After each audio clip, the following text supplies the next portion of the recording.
In-expect kayo, ma'am, na information against sa'yo doon sa good government na hearing. Ano daw? Sorry. So meron kayong, yung hinihintay nyo na kwento, may na-expect kayo doon na kwento sa good government na hearing about sa'yo, ma'am? Hindi about sa akin, about sa kanya. Okay. I mean, yes, about sa akin. Pero, Coming from him. related sa kanya. May video pa yun eh. Any follow-up, Kat? Tapos sabi nila, ako daw yung hindi mapagkatiwalaan. Eh, hindi nga lumalabas yung video. Wala nga nakakaalam ng video eh. Ako lang. Video, ma'am. Ma'am, anong video, ma'am? Basta. Ma'am, anong video po yun, ma'am? Ay, pag sinabi ko yung gender, alam niyo na kagad kung sino eh. Anong video, ma'am? Alam niyo naman, di ba? Gusto niyo lang talaga manggaling sa Ma'am, akin. hindi po. JC, alam mo. Oh.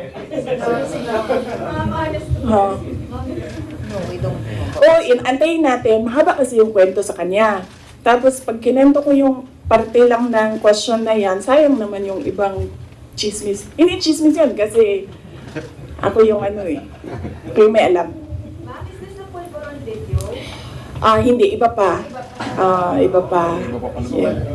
Hindi ito yung pulveron. Hindi din. Hindi din. Oo. Wala na bang question? Ano na ito? Fishing na ito. Fishing. Ma'am, yung topic na lang ng video, about saan lang po yung video?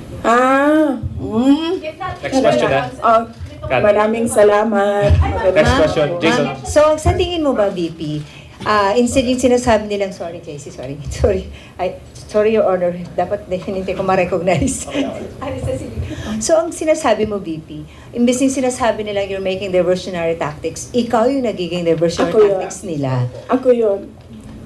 Kasi, tingnan nyo, sa totoong problema. ako mayor ako ng 3 terms. Noong simula ng term, pinag-uusapan na kaagad namin ng council yan. Ano ba ang landmark legislation ninyo for these 3 years?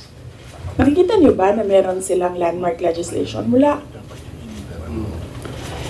Inuubos nila yung oras ng mga tao. Kita niyo yung mga tao sa DepEd, wala na nagawang trabaho yun. Sa kakaupo nila doon,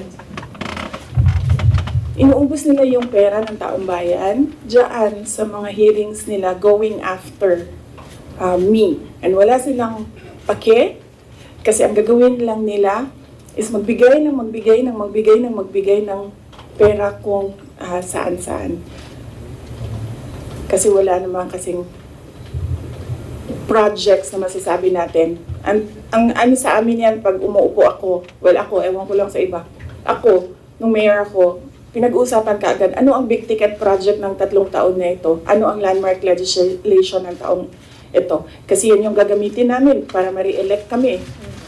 Diba? Yan yung sasabihin namin, kita nyo, may landmark legislation tayo. So, dapat kasi pag upo mo, ganyan yan, diba? Sasabihin mo sa mga tao, in 6 years, pinakamayaman na ang Pilipinas, in 6 years, ganito, may security, dami kang. And then lahat ng trabaho mo, papunta siya doon para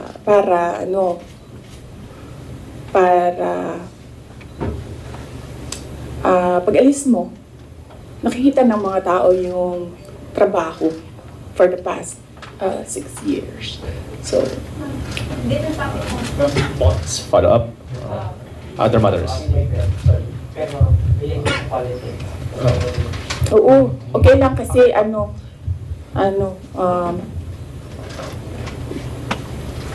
inano niyo yung traffic para pumunta dito. So, kunin niyo na lahat. Thank you, Kunin niyo ma'am. na lahat ng mga kailangan ninyo. Huwag lang about siya. Okay. Okay. Pangalanan natin siya. Initials, ma'am. Ano bang? Sa video. Wala pa akong... Actually, wala akong code name para sa kanya eh. Sinasabi ko diretso yung pangalan niya kapag ginalibak na ko siya. Baka pwede naman sabihin yung pangalan. Okay. Ma'am, COC filing na po next week. Will you be endorsing like senators? Or may Senate slate po ba kayo? Sa ngayon, wala. Wala akong Senate slate, wala akong senators. Kasi nga sabi ko, nakatutok kami defending the office of the Vice President. I feel that that is my primary duty right now, to defend the office. So, nakatutok lahat ng effort ko doon. Pero, we'll see. Malayo pa naman kasi yung kampanya. Sa February pa siya magsisimula. So, tingnan natin. Baka pagdating noong February, medyo maluwang na. Last. Pwede ba?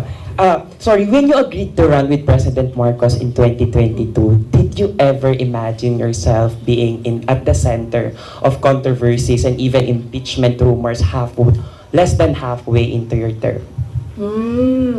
Kasali yan sa sit-down. Next na yan. Yes, ma'am. Mrs. Cheryl, follow up. Sorry. Last time. Ma'am, you previously said po na 3 Dutertes will be running for the Senate. Magtutuloy po ba kaya ito? Naku, hindi ko alam. Basta naririnig ko lang siya sa mga grupo nila, mga tao na nakapalibot sa kanila na tatakbo daw, naghahanda, tumakbo. Hindi ko lang alam kung sasabay-sabay silang tatlo. Pero if ever, ma'am, you'll be supporting them po. Yes, of course.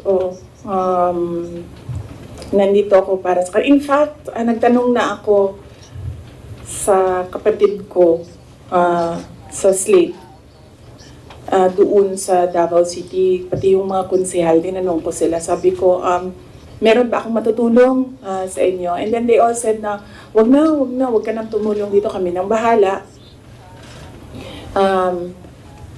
Naiintindihan namin na mas marami kang problema kaysa sa amin doon, dito sa Davao City. So, okay lang sa amin. Okay lang kami. Yan yung sagot nila doon. Sorry, ma'am. PDP has allied with 3 parties. Ang HNP po ba ready to ally with the PDP?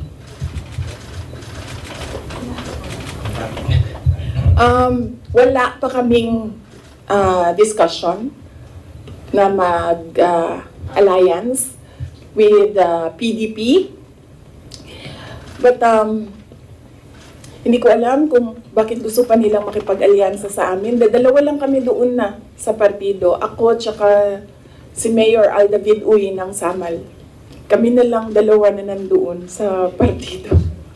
Sa HNP, yes. Last question, Kat Domingo. Ma'am, you had a family dinner, I think, or lunch, complete family, may photo po, PRRD, your mom, Mayor Baste, Congressman Pulong, and you, I think, in Davao City.